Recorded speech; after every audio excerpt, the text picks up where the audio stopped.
কোরআনের সংস্পর্শে যদি কেউ যেতে না পারে, এটা তাদের সিদ্ধান্ত।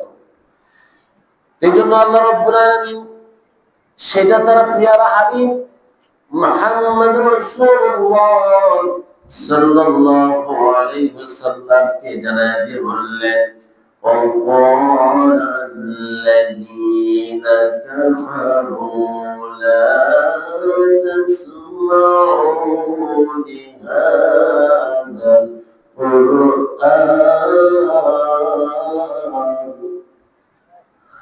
وقال الذين كفروا لا تسمعوا لهذا القرآن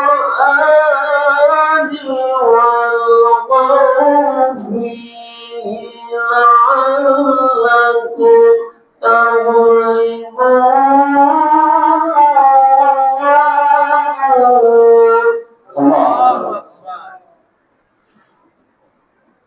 এই জায়গায় আল্লাহ রাব্বুল আলামিন কাফেরদের উপরে নেওয়া একটা চক্রান্তের কথা তার হাবিবকে জানাইয়া দিলেন।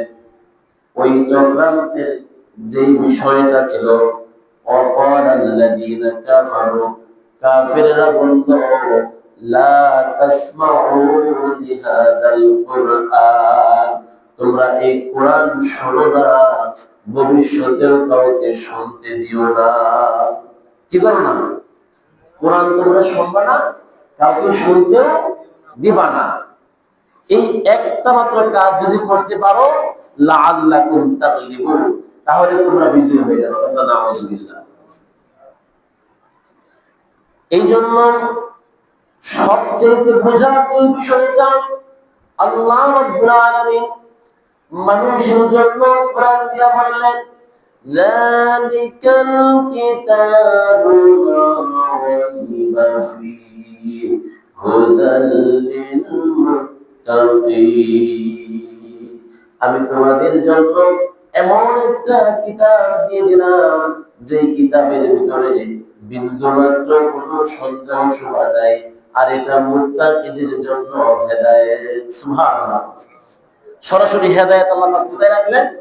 কোরআনে রাখলেন। সরাসরি কোরআনের ভিতরে আল্লাহ পাক হেদায়েত রাখলেন। আর এই কোরআন যেন কেউ যাইতে না পারে, কোরআন যেন কেউ শুনতে না পারে, এটা হলো কাফেরদের জন্য। আল্লাহ রাব্বুল আলামিন কোরআন যে হেদায়েত, পবিত্র কোরআন সূরাতুল বাকারা